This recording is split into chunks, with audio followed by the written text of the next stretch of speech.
Hi, this is Shaylin Klinger.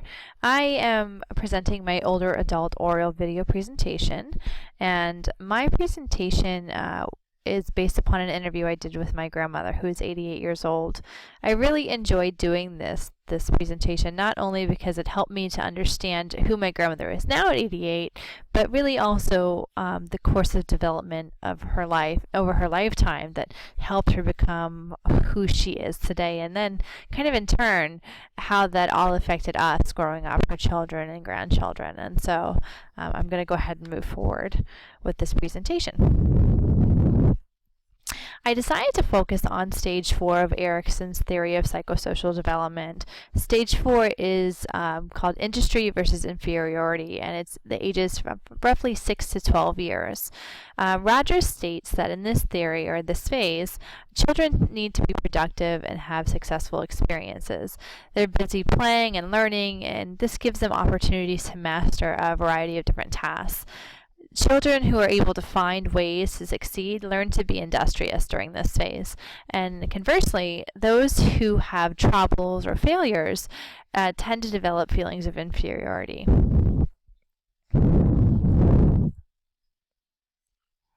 Additionally, during this stage of my interviewee's life, there were several normative events that were occurring, and that includes she was starting a school. She just started elementary school. She had talked about some of the fears she had about walking to school by herself and going into a new environment and leaving her mother and her siblings at home. Accompanying that, she made new friends, so she was expanding this social circle outside of her normal home life.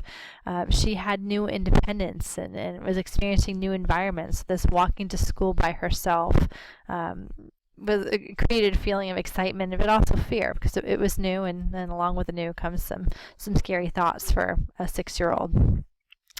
She also was learning how to be more self-reliant and industrious. So she was taking care of herself, making sure that all of her things were ready in her bag, and she was listening to school teachers, and she was getting there on time. And she said she just remembers just showing up one day and kind of being ushered in, but she didn't really know what to expect before that.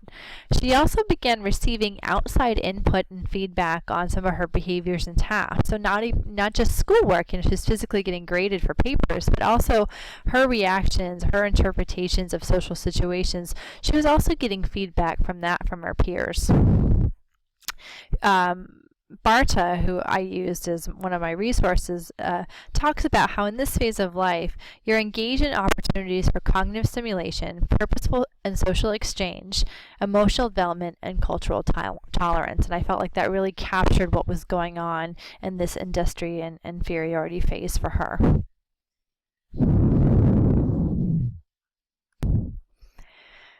Also, there's some non-normative challenging events that were happening during this time period for my grandmother. We'll call her LGH. Some of the things that were just happening during that time period, she was born in 1928, and so in the early to mid-30s, they were still recovering from the Great Depression. Not only that, the beginning of World War I was also starting, and she had older brothers that were beginning to leave from the war. She talked about some of that sadness that occurred from her older siblings leaving. More substantially, unfortunately, which I'll go into later, her father died when she was only 8 years old. And so that is not a typical event for someone during this, or hopefully not a typical event during this age range of 6 to 12 years. After her father passed, there were several moves, including one out of state, leading to really kind of a decreased living quarter space. At one point, she was talking about there were 7 people living in an apartment building, or an apartment together, because they had to make changes after her father died. Again, we'll get into this a bit later.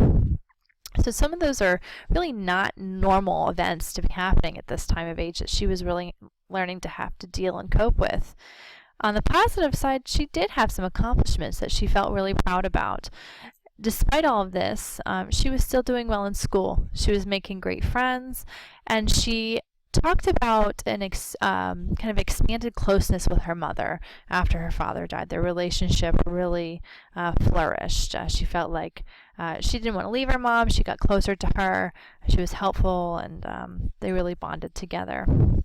She also, when we talked about her moving several times, she said she really seemed to adjust well to new living situations. She liked the change, and she really didn't have anything negative to say about that. So let's get into this psychosocial crisis that we wanted to talk about and some of the resolutions for it. So again, at the age of 8, my grandmother was actually the second youngest of 10 children. And back then, in the 20s and 30s, it wasn't unheard of to have very large families. They lived in Idaho. My great-great-grandfather, her father, worked in a potato factory, which he owned with his 2 brothers, and one afternoon her father was throwing a bag of 50 pounds of potatoes to a man who was standing on a train platform, and he was supposed to catch them and load them onto the train. Unfortunately, the man missed the catch, and the 50-pound bag fell back onto my great-grandfather's abdomen. He was taken by his sons, older sons, to the hospital, where he died 10 days later due to septic shock of a ruptured stomach. There were some side notes that my grandma talked about, which I thought was very interesting, just kind of idiosyncrasies of the story. The doctor that saw my great-grandfather that day, they had nicknamed the cutting surgeon because he was so inclined to do surgery.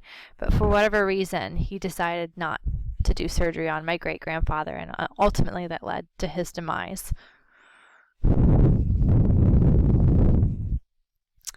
Some of the things that were going on at the time of this really tragic incident was that my grandmother explained to me it was very commonplace for the families to hold the wakes of their loved ones in their homes. So for 3 days after my great-grandfather, her father, died, he laid in wake in their living room prior to his funeral. She can recall her older brother lifting her up to kiss her father goodnight each night during this time period when he was in their home prior to the funeral. And she can also recall walking to her father's grave at lunch each day for a year with her mother and her younger sister to have a picnic with their daddy.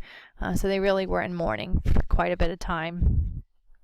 She remembers that day vividly for being 8.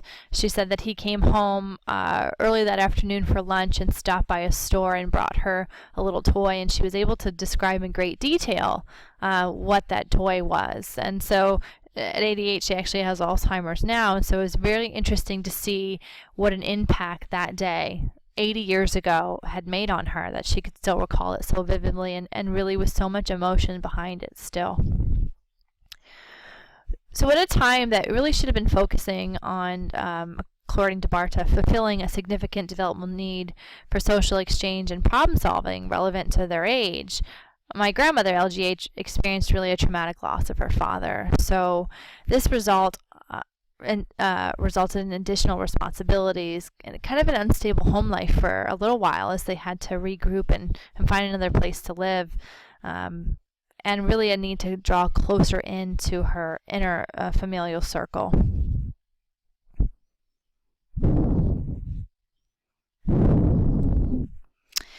Again, this event took place during the final years of the Great Depression and the beginning of World War I. My family, after that, lived on very little income after their father died, who brought in the income from his potato business, and they also had rations that were given out to the families. When that income ceased, the family was forced to move several times, as I had mentioned, and eventually they had to move out of state in order to find affordable food and lodging. At that point, it was just LGH, my grandmother, her mother, and 2 other siblings at home, and so they didn't really have any money to live off of. How did this affect her, moving forward? She talked about the difficulties there, how they had gone hungry and basically just lived off of flour and what potatoes they were able to grow and what food they were able to grow in their own garden. And luckily my family had owned a cow, so they were able to use that for meat for a while. But this growing up in need really had taught my grandmother, LGH, to be resourceful, which according to CAP relates not only to the capacity to avail oneself of external resources provided by one's social and material environment, but also the existence of their inner resources or strengths or ability within. And so because of this really sad situation, she became really, really resilient and resourceful for herself and for her family. As an older adult, I see some of this lasting continuously through her, particularly maybe because of the Great Depression and having to live on rations. She still stockpiles resources when they're available and tends to overbuy things. Not to excess or spending money, but overbuy supplies. She doesn't like to be wasteful or throw anything away, and she feels material can be later repurposed or reused.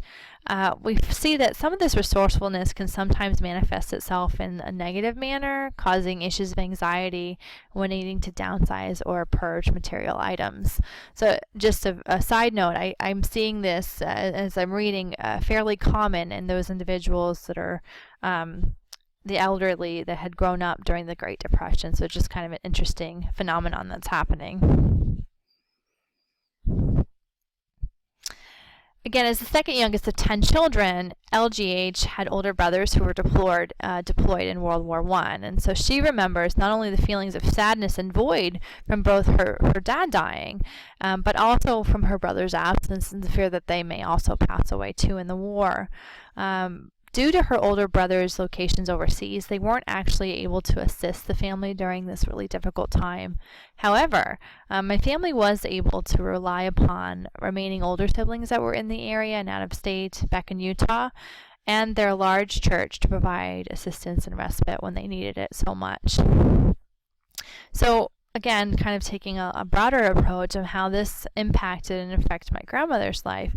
She went on to marry at the age of 21 and had 6 children of her own. So she continued this large circle of family. She also remained active and connected to her church throughout her life. She still is connected to this church. She continues to reach out to help those who've hit hard times or who are in need. So she understands what it's like to go without. And for those people that are really struggling, she makes sure that she doesn't forget them. She exhibits, as Barta says, the ability to be an ethical, mature human who is able to think about and care for people and issues beyond their own immediate needs and close kin. Additionally, LGH has developed a sense of fidelity that Erickson talks about, which allows her to develop a personal commitment to others and social institutions, which follows individuals into their adult life, allowing for the development of intimate relationships. So despite kind of reaching out when she was younger during this age of 6 to 12, stage 4 of Erickson's development, and pulling into her family when she really should have been branching out socially, that actually didn't have a negative impact on her. She's got great social relationships with her family, with her church, with additional friends, and so she was able to move through that phase successfully. I'm also going to talk about Bronfenbrenner's ecological theory here. Ecological theory explains human development by describing aspects of the individual, the environment, and the interaction between the two. Rogers also talked about how ecological theory argues that people are actively involved with their environments and their own development, and that both development and environments are always changing. So what this is talking about here is that development is really dependent upon the role the environment and the individual plays on one another, so they act together. Who we are not only impacts our environment, but just as much as our environment impacts who we are. So it's really a causal, interactive relationship. Additionally, perception is everything. So if we are involved in a car accident and we get totaled, a car totaled, we can look at that as oh man, I've got this terrible thing happen to me. I've lost my car. This is awful. Or we can look at it and say, oh my gosh, I'm so glad I wasn't more hurt. It's just a car. It's a material possession. Hey, you know what? I needed a new one anyways. And so our perception of the situation really impacts our future development. There are levels of ecological theory that explains our development. There's 4 levels here. The microsystem is considered our immediate environment. So those are things like our home, our school, our work, our church even. While the mesosystem talks about interactions among 2 or more environmental settings in which people live. So for example, I've got microsystem 1, our home, microsystem to our work and our mesosystem. So